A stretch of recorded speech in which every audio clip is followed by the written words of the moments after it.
Back once again, Mike Seeklander with Team Wilson Combat, and today I want to talk to you about distances in terms of fighting. So you're carrying your trusty Glock, like my Glock 19, converted by Wilson Combat with a bunch of cool stuff on it, including my company logo, by the way, that matches my shirt. And one of the things that I want you to focus on or realize is that a fight doesn't necessarily occur at this distance or at this distance. Sometimes a fight might be here. Sometimes a fight might be here. Sometimes a fight may be back here, right? And the point there is, with a handgun, one of the things that I think that we fail to do enough is train appropriate shooting extensions at the right distance. We spend literally probably countless hours dry firing and live firing and extending the handgun. And what I find with my students is the second I put them at this distance, whether it's a role-playing scenario or a live fire shooting drill, at this distance, the first thing they do with their handgun is this, right? Now, if my guy here, the bad guy, right, doesn't want to be shot, and I'm at this distance, and I stick that handgun out there just like this, what does he or she have the opportunity to do? Well, in your mind, you should be saying, well, he can easily grab the gun. Matter of fact, if his or her arms are this long, he could probably grab the gun all the way out to this distance by simply taking a step and reaching for my firearm. So the problem with extending the handgun is I'm literally extending the gun saying, hey, here's my gun, please take it, or foul the presentation process, or foul the draw process. All of those things are going to be bad things at this distance. So what I need you to get in the habit of doing is understanding distance, okay? So what I want to do is I want to do kind of a walk and drill and show you where the appropriate extension of the handgun should probably be at different distances. So let me go ahead and get full distance, right? At this distance, and right now I'm probably right around 4.5 or 5 yards from the target. A full extended two-handed platform is probably completely appropriate because he or she is at a distance where they would have to take several steps and reach out to grab my gun. Now, if I take my body and I step just a couple steps closer, probably give or take right here in your mind, you can imagine now I'm at a distance where if they had their hands extended out and they took one big step, they could probably get their hands on my handgun. So here we're going to go to a different shooting platform that I call the high ready or the close quarter position.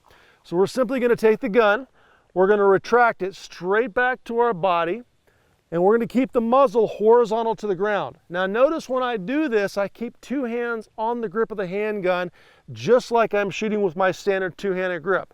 I didn't change the grip of the handgun, I didn't change the position of the hands, and for me personally, because I have somewhat tight wrists, that requires somewhat of a slight cant to the left. But I'm bringing the gun all the way back to my chest, and because the gun is at what I describe a high ready position, I can still see in my periphery exactly where the gun's pointed. If you end up taking your handgun and moving it down too low, like down here, I can't see the handgun anymore. I can't really tell where it's pointed. And the lower the handgun is, the lower those hits are going to be on the threat's body, okay? So you're going to take your handgun, retract it straight to the rear, keeping your muzzle horizontal to the ground. And if you had to measure, you'd probably be about 2 fingers length from the bottom of your chin. That's your appropriate distance. Handgun is slightly canted. One last thing about this position is the gun is not so close where if the slide were cycling, it would hit my chest. So I have to have enough distance of the handgun so I could be firing, because this is not just a protected position, this is also a shooting position, okay? So this would be appropriate. Now, if I continue to close the distance though, at about this spot, this individual could still reach out with their hands and grab the handgun. So once again, where my close quarter position worked from here, it doesn't work from here. And I need to continue to pull the handgun closer. Now to do that, I'm going to take my support hand and I'm going to start to roll it literally right off the handgun. And notice how the hand comes right up next to the side of the handgun. I don't take this hand and place it in front of the muzzle, right?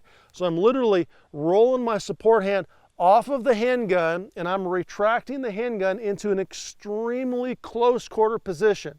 Now, if you're looking at my position, there are a couple things that should stand out. Number one, the support hand that came off the gun that may literally be going into his or her eyes. I may be stiff arming their chest. I may be punching or striking them in the throat. And there are a lot of different technical parts of that equation. And the strong hand has literally retracted the handgun to the point where I'm pulling it as far back as I can.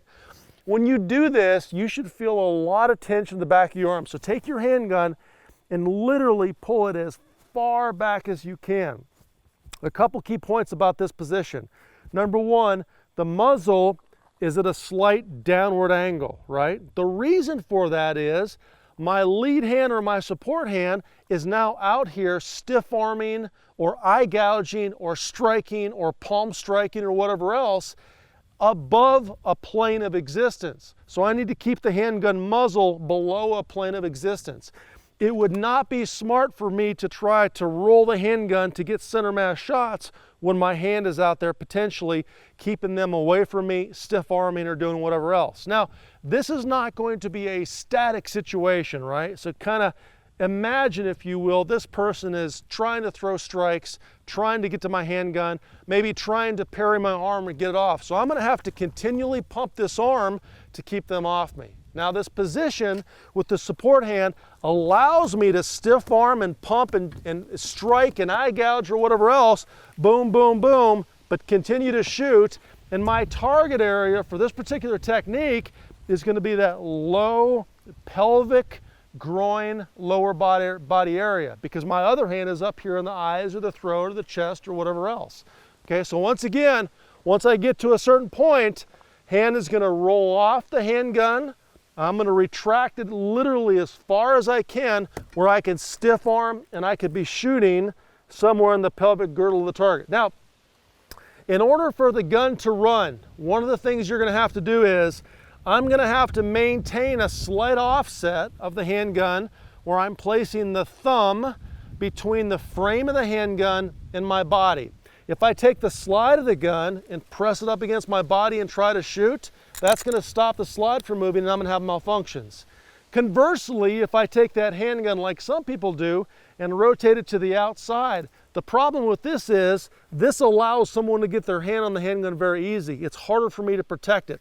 So I like to take my handgun, literally press it up next to my side so I'm indexing it off my body and retract it as far to the rear as possible, but in a position where those shots are still going to hit that lower pelvic area of the target, okay? So we have three positions here.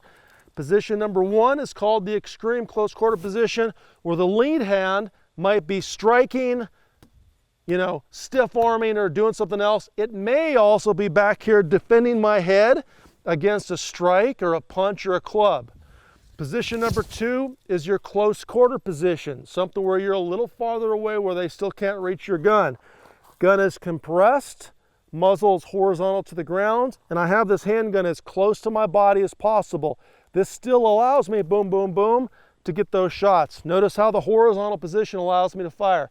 And then of course, last but not least, is a distance where I have my ability to fully extend the handgun and get hits, okay? So think about those different distances. Full extension, close quarter or compressed extension, an extreme close quarter, extremely compressed position, and the utilization of the other hand to keep the threat off of you, which, believe it or not, if you try that stiff arm technique and if you do it right, and this is a pretty short video trying to explain it, it's pretty effective overall, okay? So these are the technical positions I want you to consider, because once again, in closing, a fight is not just a certain distance. A fight is all of these distances, and you need to have tools to utilize to engage your hand with your handgun at these appropriate distances, okay? So there you have some content and some dry fire related drilling. For example, you could practice this dry fire, and in a future video I'm going to show you some live fire drills where you can practice these positions in the live fire range setting working the skills in context. So in the series of dry fire drills in the lecture, as well as the live fire drill, I'm talking to you about close quarter and extreme close quarter shooting position. And folks, I thought it was really important that you understand the context of these close quarter fights. Understand that I want to make sure that you don't misunderstand that we're teaching you a shooting position. How you get to that shooting position is a completely different story. For example, I'm not a big fan of someone teaching the draw process off a strike, thinking you can strike someone off and get to a close quarter shooting position and make that play out. Because I've tried that, lots and lots of times in training, and it typically doesn't work.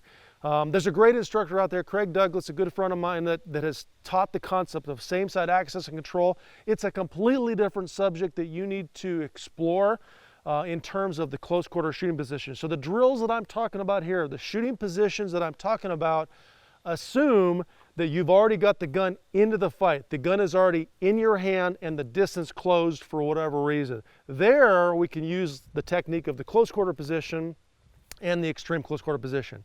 And last but not least, I want to remind you of safety. In terms of these drills, when I'm separating my hands in the dry fire explanation as well as the live fire drill itself, never at any point in time am I or should you be covering your parts, your body parts, your hands, your arm, or whatever else. And that includes the separation of the hands where you're using the fingers to eye gouge or strike or whatever else, as well as getting that support hand back on the handgun. So pay particular attention to safety in these drills. And if you're not willing or able to comply with all of the safety rules that go along with close quarter type shooting and this kind of drilling, please don't do it live fire. Hey there, I hope you liked that content and learned a thing or two from it. Make sure you subscribe because we're releasing stuff all of the time with one goal in mind, and that's to make you better.